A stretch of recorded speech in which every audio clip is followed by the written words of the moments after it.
అన్న నేనైతే high expectations తోని రామ్ చరణ్ మూవీ వస్తుంది అనుకుంటున్నా, కానీ తీరా వస్తే కొద్దిగా డౌట్ అనిపిస్తుంది. బాలయ్య బాబుది అయితే ఇప్పుడు ట్రెండ్ నడుస్తుంది, అన్స్టాపబుల్ గా నడుస్తుంది. ఓన్లీ బాలయ్య బాబుకి వెనకాల తిరిగి చూసే అవసరం లేదన్న.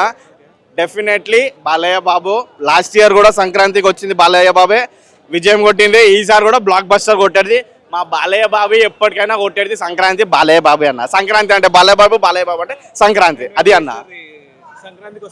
అన్నా ఓకే అన్న, వెంకటేష్ సార్ అంటే మనకు తెలిసిందే కదా, ఫ్యామిలీ ఓరియంటెడ్ ఫిలిం ఉంటుంది, అలానే అనిపిస్తుంది నాకు కూడా. ఓవరాల్ గా 3 మూవీలో బాలయ్య బాబు, దాని తర్వాత వెంకటేష్ అన్నది, దాని తర్వాత రామ్ చరణ్ ఎందుకంటే డౌట్ ఉందంటే కొద్దిగా డౌటే అనిపిస్తుంది. ఎక్స్పెక్టేషన్స్ అనే దానికి మాట్లాడుకునే ముందు 3 డిఫరెంట్ జోనర్స్. ఒకటేమో పొలిటికల్ డ్రామా, ఒకటేమో హిస్టారికల్ది, ఒకటేమో ఫ్యామిలీ ఎంటర్టైనర్. సో ఈ 3 డిఫరెంట్. ఇంకొకటి ఇక్కడ వెంకటేష్ గారికి ఒక పెద్ద సెంటిమెంట్ ఉంది. ఇప్పుడు 2004 ఆ టైం అనుకుంటా సంక్రాంతి సినిమా వచ్చింది, block buster hit. Same Sankranti time, same అదే టైటిల్ పెట్టుకొని ఇప్పుడు వస్తున్నారు. మేబీ ఆ సెంటిమెంట్ కూడా వర్కౌట్ అవ్వచ్చు. సో ఇది శంకర్ గారి స్ట్రైట్ ఫీలింగ్ కాబట్టి ఖచ్చితంగా ఆయన కాన్సన్ట్రేట్ చేసి ఉండొచ్చు. Game changer. ఇంకా డాకు మహారాజ్ అంటారా, అది యునానిమస్గా ఉండేలా ఉంది. బట్ ఏంటి స్టోరీ, ఏంటి దేన్ని రిలేటెడ్ అనే దాని గురించి ఎక్కడ ఒక చిన్న పిన్ కూడా లేదు. సో కాబట్టి దాని మీద ఎక్స్పెక్టేషన్స్ ఉన్నా వీ కెనాట్ టాక్ మోర్. ఇప్పుడు గేమ్ చేంజర్ అంటారా, ట్రైలర్ వచ్చింది, టీజర్ వచ్చేసింది, సాంగ్స్ వచ్చేసాయి. సో మాకు స్టోరీ ఏంటి అనేది కొంచెం ఐడియా వస్తుంది కాబట్టి we go with game changer only. సంక్రాంతికి 3 మూవీస్ వస్తున్నాయి బ్రో.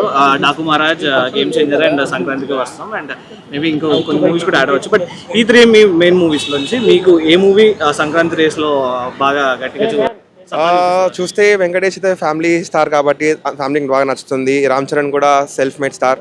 చిరంజీవి కొడుకని కాకుండా తను ఓన్గా రంగస్థలం నుంచి చాలా పర్ఫెక్ట్గా యాక్ట్ చేస్తారు. సో అది శంకర్ మూవీ కాబట్టి పక్కా ఏదో ఒకటి క్రేజీ థింగ్ అయితే పక్కా ఉంటుంది. నేను అయితే టాలీవుడ్ ఫ్యాన్ కాబట్టి మనకు ప్రతి హీరో నచ్చుతాడు. అందరు హీరోస్ ఏ మూవీ సూపర్ ఉన్నా ఫస్ట్ డే కంపల్సరీ చూస్తాను.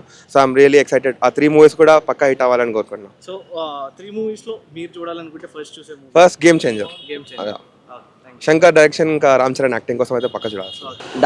డాకుకే సార్ బాలకృష్ణనే అనిపిస్తుంది. ఎందుకంటే శంకర్ ప్రీవియస్ మూవీస్ అన్నీ చూస్తే ఇప్పుడు రీసెంట్గా వచ్చినాయి మాత్రం గేమ్ చేంజర్ పోతుంది హోప్.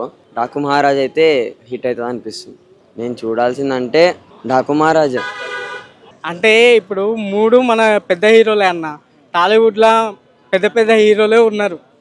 ఇప్పుడు గేమ్ చేంజర్ అయినా వెంకటేష్ గారు అయినా. సో అన్ని సినిమాలు చూడండి. తెలుగు ఆడియన్స్ మనం సినిమా నిలబెట్టుకోవాలి. ఆంధ్రాలో ఎట్లయితే సినిమాలకు ఏ పడుతారో ఇక్కడ కూడా సినిమాలు చూడండి.